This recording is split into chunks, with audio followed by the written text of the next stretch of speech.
Welcome back to the SNS show. Here with Sal. Week 1 has passed. There's a lot to talk about.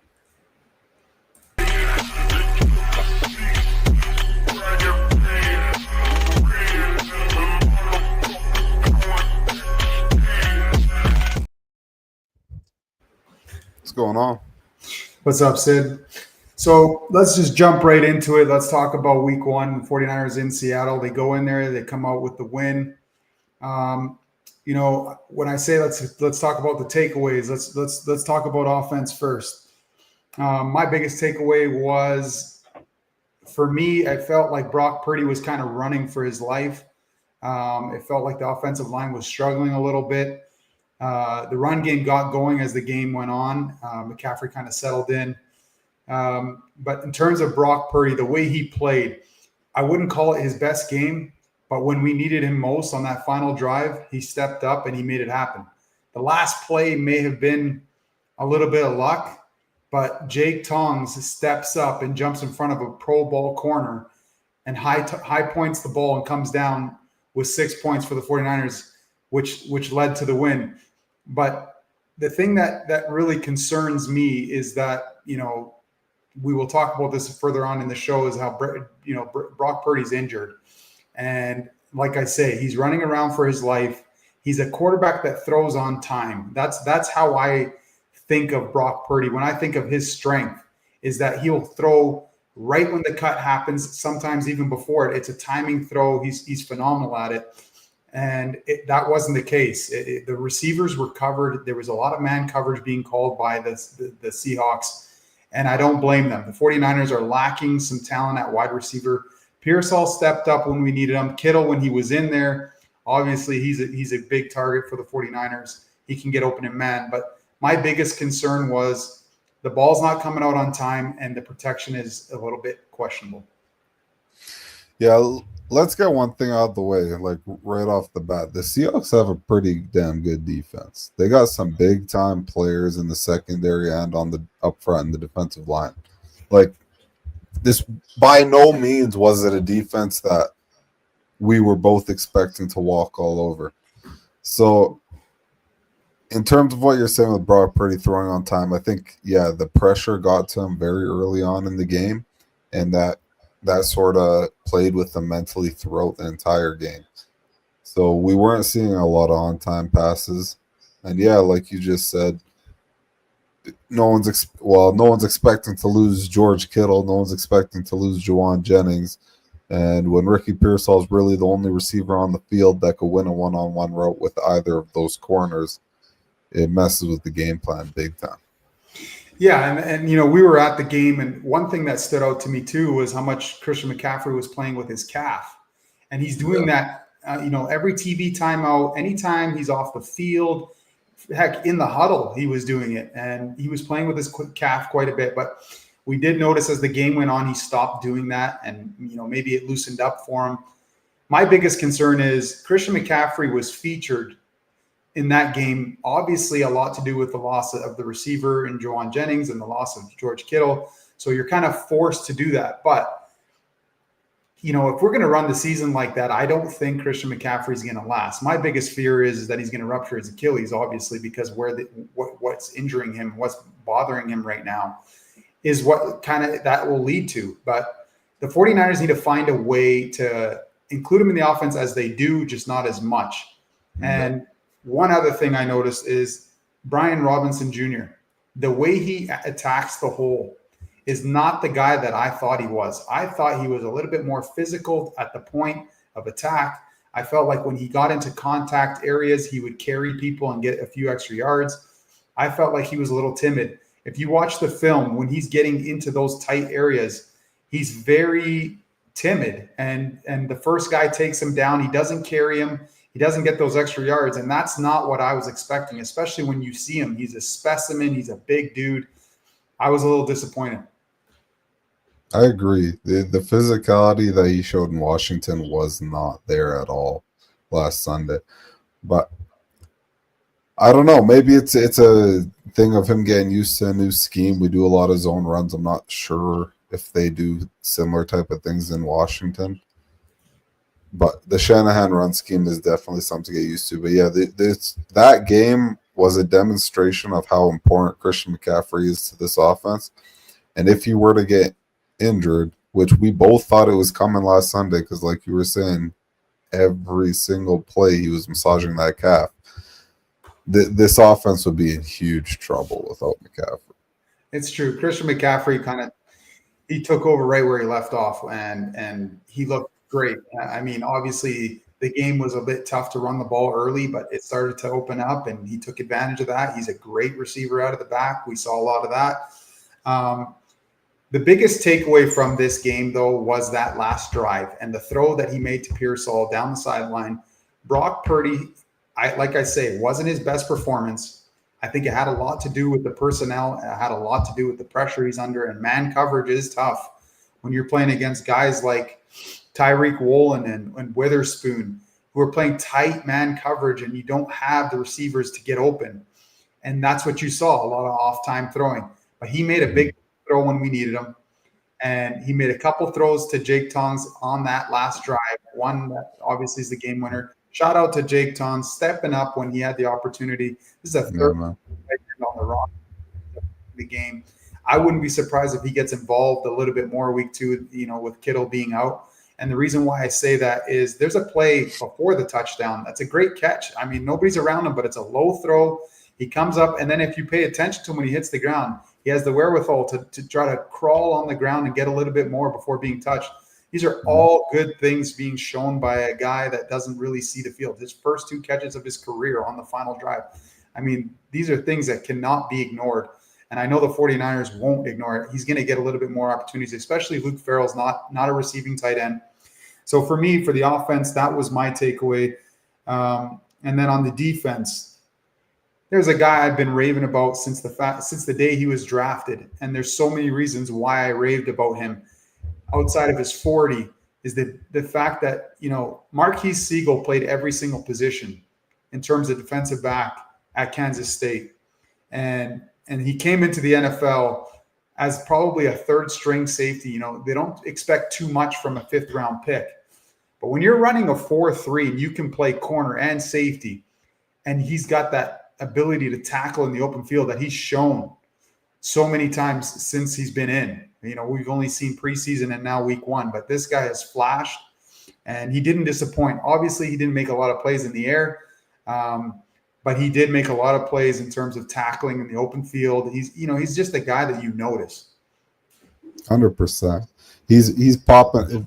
First of all, in the preseason, I don't think you could have had much better of a preseason. And then, yeah, like you said, we need a safety that doesn't miss tackles like we're used to with Jair Brown. We got comfortable with Malik Mustafa, another very good tackler. That's what Siegel is. And if he ends up proving that he could be a ball hawk in the backfield as well, I could see him being a big-time player coming up. Now, moving on, I want to get into Nick Bosa a little bit, because Bosa had the big-time game-winning strip sack recovery. Bosa's now the superstar. Bosa's the hero of the day, and I get it. We needed a big-time play from Nick Bosa, and he came through and gave us a big-time play. But I was hoping that this was going to change from last year. He's not flashing. He's not jumping off the screen like a younger Nick Bosa was. He's not like the number one takeaway from this defense on Sunday was that Sam Darnold had a lot of time to throw the ball. Like the pressure, there was just not enough pressure at all. So sure, that comes from the defensive scheme of not showing where certain pressures are coming from, pressures come from, and stuff like that. See, my takeaway in this game was: are the 49ers going to show fronts and disguise the defense? And make the offensive line maybe think a little bit, because last year we had the most vanilla defense I've ever seen in my life. And that was the thing that I was really excited about for week 1 with Robert Saleh. So my takeaway when it comes to the defense of play calling was a little bit more vanilla than I would have hoped for. We did not help guys like Nick Bosa. Now, Nick Bosa's got to make plays. He's getting paid that money, and sure, he's got to win more often than not. But Nick Bosa got offered a 5-man pressure in the first quarter, and what did he do with that? He went straight to the quarterback. He did his thing. He swiped in on a twist and got untouched to the queue and made a hit on him. Obviously, he got rid of the ball. But these are the things that you need to do a little bit of to help guys like Nick Bosa. The 49ers need to be a little bit more creative on defense. You can get away with it in games like Sam Darnold and maybe next week against Rattler, and I'm okay with it because at the end of the day, they allowed 13 points. Right. But I know as the season goes, if the 49ers are going to show for and continue this style of defense, it's not going to work on third down. And teams will start to move the ball, and the points will get much higher. So that was one thing I was a little disappointed with Robert Saleh. But again, that could be because of the opponent. Could be because he knows he's playing Sam Darnold. Just keep everything in front of us. Don't allow any big plays. Don't take any risks, and you'll probably win the game. And that's actually what happened. So if that's the case, then you could kind of understand why he called the game that way. The big question heading into the game was, will the 49ers D-line be able to handle the run of the Seattle Seahawks? And I think the 49ers passed that with check marks across the screen. I think the 49ers might have missed on Alfred Collins. This is a guy that is going to need some more development. That's not to say that he can't do that later on, but as of right now, I don't think he's going to do very much for the 49ers year one. He might come back year two, or later in the year he could become something. But as of right now, Alfred Collins is not an impactful player. He's not going to be a starter. I think you're going to see a lot of Kalea Davis, CJ West, and Jordan Elliott in the interior. You're not going to see a lot of Alfred Collins. He's shown a lot of things that are concerning. The main thing is he gets really high and he gets washed. You're right. 100%. He takes himself out of the play instantly, and he doesn't stay on his feet a lot of the time. So, yeah, like you said, he just washed himself out of the play. But I have high hopes for Michael Williams. I think that's a guy that we hit on. Although he didn't flash in week one, which is hard to ask out of a rookie defensive end regardless. But he had a solid game. He was involved in the run defense. He didn't get pressure. I'm not sure if he even got a single pressure on the quarterback. But he's a very young player that could develop into being a very good player because he has the stature and he did it in university or in college. I think he just needs some time, and we'll have two really good defensive ends on the defense. Yeah, so basically when I left that game, I was thinking Michael Williams, he can set the edge. I saw that on a few plays. He hasn't flashed per se, but I do see the potential. I do see why the 49ers selected him. But walking away also from that game, I was concerned, like I say, heading into the later weeks, how the 49ers will present themselves as a defense if they're going to continue this look. I'm just going to hang on to the thought that the 49ers are doing what they're doing right now because of the quarterbacks that they're playing. I expect the same for Spencer Rattler. It's going to be a lot of man with help and cover three. And that idea is to prevent anything big and keep it all in front of us and make the guy earn it. And ultimately, that'll probably work. But yeah, the 49ers highlights on defense were Marquise Siegel. For me, D. Winters, that's another guy I didn't really talk about. I think he stepped up. He's really flashy. He's fast. He's showing his 40 on the field. And in terms of coverage, D. Winters is a stud. It's very hard to get open on D. Winters in man. He's a great zone player. I have no issues with him in the coverage. He made a big play again in the pass. He blitzed and lit up Charbonnet. He didn't get to the quarterback, but the quarterback felt him. The one thing I was a little sad about was Nick Martin. I did not know that he was injured. It was very unfortunate that we didn't get to see him dress because he would have got an opportunity because Fred did leave the game for a few plays. That's a guy that I was excited about. Hopefully, as the season goes, we're going to get to see him into that defense, maybe take out Luke Gifford. But overall, the defensive performance was pretty damn good. I think they held him under 150 yards passing, so can't really complain. All right, let's stick on D. Winters for a second. First thing I noticed while we were watching the team warm up is they're sort of molding him into what Dre Greenlaw was. He was on the sidelines being hype as hell, like going around hitting everybody, headbutting everybody. And I don't think that's who D Winters necessarily was when he first came into the league. But when you have an energy like that on defense to rile guys up, it does help the defense out a lot. And that's what we're missing once Dre Greenlaw was gone. But that's sort of what D Winters is trying to replace. I don't know if you brought up the tackle he made in the run game. I believe it was Charbonnet where they met at the line of scrimmage and he completely stood him up like as if he ran into a brick wall. That is great to see because that's what the question marks were around D Winters. And the more we see that, the more it tells us that he's going to be an elite player because we already know he's good in the pass game. Sorry, real quick, we didn't talk about special teams. Now, the 49ers, as a 49er fan, it gets very frustrating how much this team has struggled on special teams. And the disaster continues. Sky Moore muffs a punt, keeps, retains the ball, but shows signs of he's not comfortable back there. He's debating whether or not let the ball bounce or catch it. Then he fumbles the ball. He recovers it. His returns are nothing special. He doesn't look like the guy that we're hoping him to be. I don't expect anything big from returns in any way, shape, or form. Who knows? Maybe we get lucky, but I doubt it. Jake Moody doing Jake Moody things, and thank God it's official. The 49ers have let go of Jake Moody. We've moved on from the disaster of Jake Moody's career. Is it a shocker how early that came?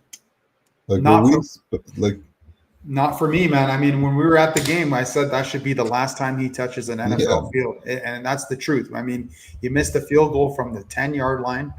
And then, the kick that gets blocked, if you pay attention, sure, Jordan Love makes a great play and he gets into the gap and he blocks the kick.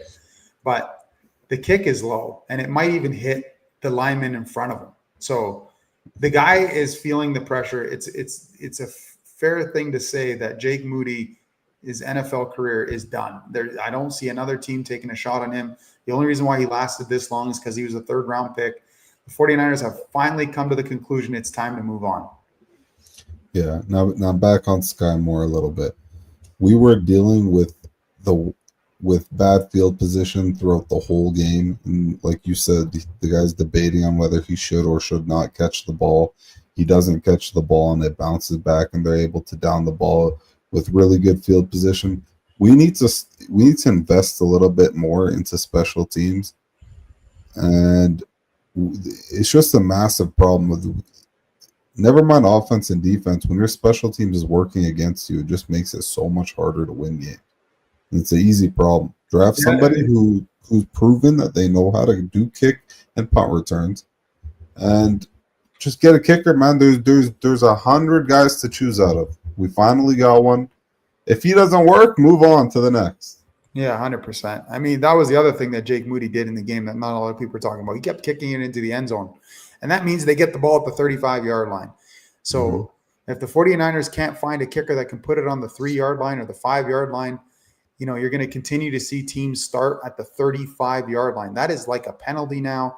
It's not a touchback anymore. This is not something that you want to be doing. I hate allowing other teams return against us because we have the problem of covering the damn kick. But with the way the rule is now, you technically have to kick it in, and you cannot kick it into the end zone. The touchback is really not an option anymore. Yeah, just a funny thing I wanted to mention. We were watching Jake Moody do his warm-up kicks before the game started. And these are supposed to be like chip shot, like just easy stuff for NFL kickers. And he was missing quite a bit. So we already knew when he was coming on the field to kick the field goal in game action, we had a feeling what was coming. The 49ers have nobody to blame but themselves for holding on to him this long. It's just a blessing that they finally moved on. So injuries going into week 2. Brock Purdy, it's to be said that he might not play. More than likely, he won't play. 49ers might be without Brock Purdy for more than 1 week. That is very detrimental. So heading into New Orleans, the 49ers need to do what they can with Mac Jones. And the reason why that concerns me so much is because Brock Purdy helps this O-line with his legs, and Mac Jones is not going to be able to offer that. So the 49ers are going to have to draw up plays with a little bit more protection, and the ball's got to come out much quicker. And it's hard to do that when you don't have receivers that get separation. Outside of Pearsall right now, without Kittle out there, if the New Orleans Saints decide to play man, I'm expecting some bad things from our offense. And we're going to need to run the ball in this game. It's going to be more important than any other game. I don't think Demario Davis and his friends are going to want to allow anything like that. It's going to be a tough sledding game for the 49ers. I think the 49ers defense is going to have to be the reason why we win this game. I would not expect big things from Mac Jones. I know there's a lot of 49er fans that are excited to see Mac Jones play. Well, Mac Jones is not playing in an offense that's very friendly to him right now. There's not a lot of targets out there that I get separation, and the O-line is going to struggle. I can assure you that. Yeah, it's definitely not a secret anymore that when you're up against the Kyle Shanahan and the 49ers, you play man coverage on defense. I think we all found that out the last time they versed the Chiefs in the Super Bowl, and that's sort of what teams have been running with ever since. Now we don't have the weapons at all to beat man coverage, and from what we've seen last Sunday, Kyle Shanahan's not really dialing up a great game plan to beat man coverage either. So Mac Jones is in a really tough spot here. I'm going to be honest here. Realistically, I don't see us putting up much points. It's going to be a big time win if we're able to pull it out. Yeah, the other injuries is obviously George Kittle. George Kittle is out for 4 weeks. It is a hamstring, so we just got to pray that when those 4 weeks are up. Generally, when you get a hamstring, if you rest it for the first week, they can start working on it and massaging it and working it and tweaking it out. So I think it's possible that George Kittle would be back in 4 weeks. I could see it, just depending on the severity of the hamstring. Hopefully he didn't tear it off the bone or anything like that. I don't think that's the case. So it's just a hamstring, and hamstrings linger, and let's make sure he's right before we put him back out there. Those are the two big injuries that the 49ers are facing right now, especially when it comes to offense. When you're on defense, it's still the question, is Nick Martin going to dress? Like, we want to see Nick Martin. Obviously, D. Winters has earned the job, but there's still 3 linebackers out there on first down if there's a fullback out there. And, the 49ers had Luke Gifford out there a few times in that game. And, we watched him a few times. And Luke Gifford can get moved by O-linemen quite easily. So, we really want to see what Nick Martin offers. Hopefully he'll be out there. In terms of any other big injuries, I don't believe there's one more that we missed out on. Jauan Jennings, he did not practice today. That's a guy that could kind of bully. Did you talk about Jauan Jennings yet? No, but I believe that they said that he will play. I'm pretty sure I read that today. That they expect, I know he didn't practice today, and I know that because I have him on fantasy football, so I'm watching quite close. But Jauan Jennings is a guy who could bully his way into winning one-on-one man coverage.